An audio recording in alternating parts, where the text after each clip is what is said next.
Welcome to Real Estate in Real Time. I'm Woody Zimmerman here with Mark Skabowski of Remax Lakes. Welcome to the show. Here we are, morning. Good morning. And today you wanted to talk about home values, which is a great topic because those potential sellers out there, they're going to get a lot more for their home. Well, we think, Yeah. and buyers are thinking, hey, prices are going to come down. Oh, okay. Right? I mean, that's Yeah. if everybody's talking, nowadays about, oh, the market's going to crash. I think some of that is minimized. I really do. I don't think as many people think that values are going to drop. So, but there's a decline or a slowdown in appreciation. That's different than prices falling. Home prices are still going up. They're just not going up at as fast a rate. Mm-hmm. Okay, so for buyers, that's really important because affordability, what's driving all of these changes, all of that stuff, affordability, right? Interest rates. That's, if nothing else, the topic of discussion. What's going on with interest rates? Oh my gosh, we're almost up to 8%. You get us old folks that say, well, yeah, when I bought, that interest rates were 18%. Usually, I get all that, but what I want to focus on today is just about the change in home value pricing. So, and I'll put this, it doesn't help on the radio. Look at that.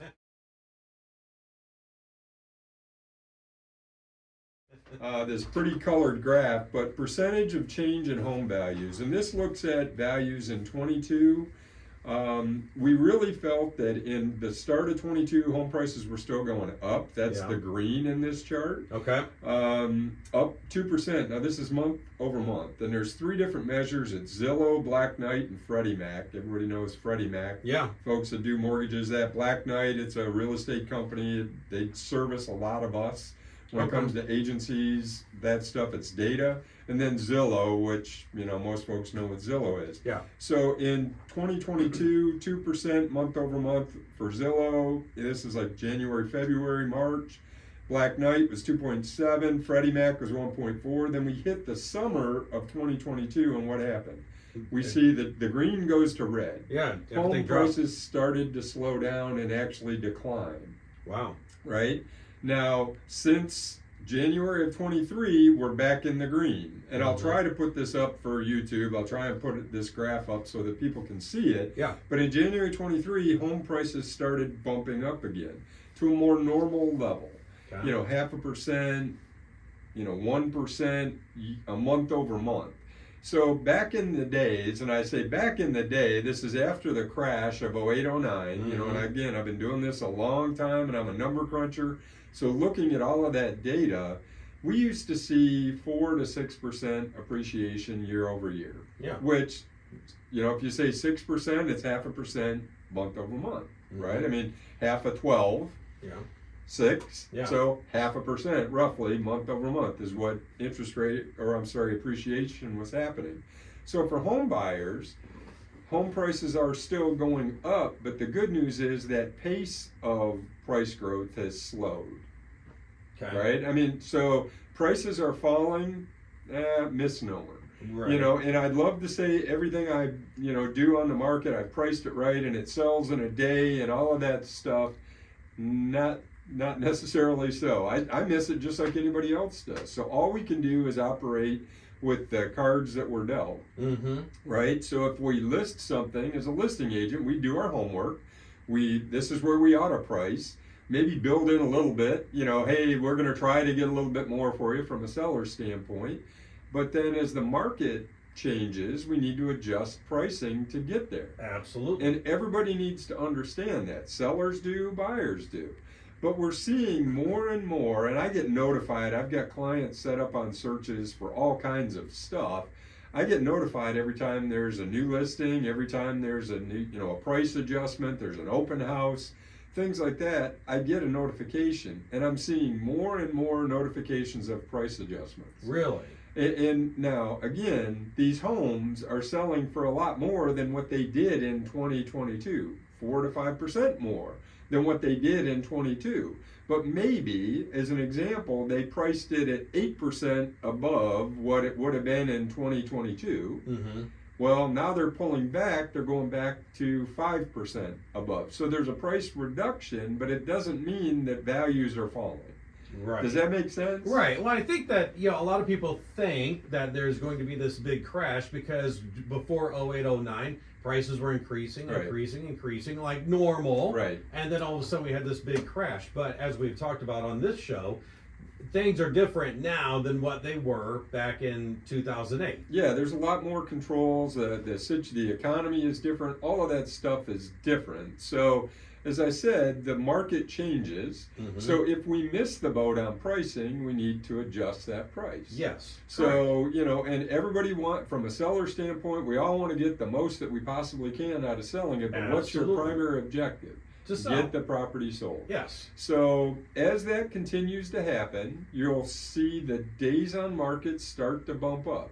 Now, a couple of months ago, we said, hey, we're getting more inventory. That might have just been a blip. There, not too long ago, on a Friday, there were 22 new listings hit the market. Mm-hmm. I think locally, we're getting more inventory, but part of the problem is that inventory is priced higher than what the market will bear at this point.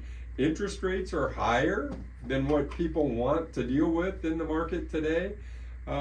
So we're starting to see those price reductions take place. Mm-hmm. So, and after the break, we'll talk a little bit more about pricing and what's impacting that and how that's hurting sellers and buyers in today's market. Okay, sounds good. You're listening to Real Estate in Real Time. Welcome back. You're listening to Real Estate in Real Time. I'm Woody Zimmerman here with Mark Skabowski, and we're talking about the price of homes right now. And you said that things are slowing down a little bit. You're getting more and more notifications of changes in pricing, and we're talking about some reductions here. Would time of year have a factor in that? Yeah, that's it. You must be a real estate expert, right? It's seasonality, right? And that's where for years and years and years, you could see how the market moves. Mm-hmm. We did have some anomalies. They call it the unicorn years, right? The 2021, the COVID years, we did not expect to have happen what happened. In fact, I listened to all different kinds of news reports, and the CEO of Pulte Homes, one of the single largest home builders in the country, was on Squawk Box talking, and he talked about that, the incentives that home builders are starting to put out there, because they recognize interest rates are impacting. Affordability is still a big issue for a lot of people. It's a big deal. Listen to another analyst say, and I actually validated that. National Association of Realtors says nationwide, this is not Warsaw, but it impacts us somewhat. There is a shortage, 6.5 million homes short today. Wow. And so when we're talking about home pricing, right, go back to Professor Skabowski and the economic lessons that we've had, right? Supply, demand. Right. When there's limited supply and there's high demand, what happens to price? Your prices go up, So that's another reason why we don't think it's going to drop off. But the seasonality, the timing of right now, for home buyers, it's actually a better time to get out there. There's less competition. Some people have been worn out. They've looked, they've missed, they missed. Because in some markets, in some prices, homes are still moving very quickly. And that's the tough spot for me going in when you're dealing with a seller, and their house has been on the market for 4 days. What did we do wrong? Right? You're not even scratching the surface. We have not been out, again, back in the day, and the gray hair tells the story. We would actually be, 6 months to get activity on a property. So, but everybody's getting ingrained, just like we got ingrained with 3% interest rates. It's a new normal. We need to understand the market conditions. And that's what an agent can bring to the table for many people. You don't see as much stuff going out on Zillow. You're going to continue to see for sale by owners out there, but the reality is where the buyer's coming from.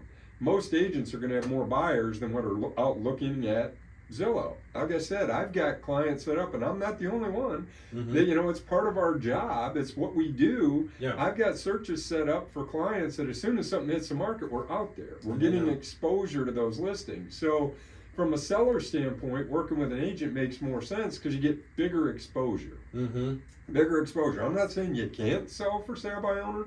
it's not rocket science, but there are a lot of things. There are some pitfalls that could come to you if you're selling on your own. Well, and that paperwork is constantly changing. The state does. changes the laws and It the does. rules and so forth, and then the art of negotiation. And that's the one big part that most people don't have that art. It's difficult to negotiate at times. Yeah. We don't want to offend. We don't want to this. We don't want to that. Right. We want to be nice people. We don't want them to think bad of us. Now, some people have no problem with that. Yeah. I'll throw a dumb number at it. I don't care. It's what works for me. I'm Right. good. Yeah. But so bottom line, home pricing is very local. Therefore work with a local broker. Mhm. I got to say that we see it come into the MLS where we get agents from Indianapolis listing property up here in Kosciuszko County. I don't list in Indianapolis because I don't know the Indianapolis market. Yeah. Right. Now they have access to the data. Yes, they do. But when I think the number of times that I'm out at a property that I've listed here locally, maybe I'm just not efficient. I don't know. I've got to go there for this. I've got to go there for that. I know the neighborhood. I know what the neighbors are doing. All of those things. Not that I'm stalking people. Yeah. I don't pretend that I know every neighbor of every Right. house that we deal with. But the local area. Yes. Where if you get an agent, and I get some people that come to us after they've been listed with an Indianapolis agent that has it listed in my board, which is their board there. Nobody here has seen it, and they have it on an access panel that nobody can access. Mm-hmm. So they've got to call the agent. It's just a pain. So Yeah. list locally if Yeah. you want to do it. There's my plug for local real estate. I guess. But no, you're right. I mean, real estate is local. Definitely local, and understanding the pricing, understanding the market is important for both buyers and sellers. Yeah, for sure. I mean, Wawasee is different than Webster, different than Warsaw. Absolutely, and it all comes down to, and I know I say it over and over and over again: why are you selling? Why are you buying? Mm-hmm. We don't have the why am I buying anymore because hey, my friends are saying interest rates are so low, I have to buy. Yeah. Right. We're back to the more evaluate why are you making the decision to move? Why do you need to move? Is there a different job? Is something happened in your family? Anything like that? Right. Or do you just need more space for whatever reason? Hey, I want to start a business for my home and I want to put a pole barn out there, so I need more ground, whatever that is. Yeah. Your why is critically important. Understanding the market, understanding pricing from a buyer and a seller standpoint is still important. And working with somebody local who's in it every day is very important. Again, it sounds self-serving, trying to get the information out, whether it's me or not. It makes sense to use a local agent. Yeah, but if you have questions on your own why, like, hey, should I not buy because interest rates are high right now? Actually, talk to an agent about this. Talk to an agent because they can help you work through your why. Absolutely. Because if your ultimate goal is home ownership, you can do it now and you can refinance later. I mean, there's lots of options. So, there are options. Yeah, so work out the details of your why. Yep, you got it. Makes and sense. the agent will be able to help you. So check us out on YouTube, Real Estate in Real Time, SkabowskiTeam.com, or give me a call, 574-527-0660. All right, very good. You've been listening to Real Estate in Real Time. Have yourself a wonderful weekend.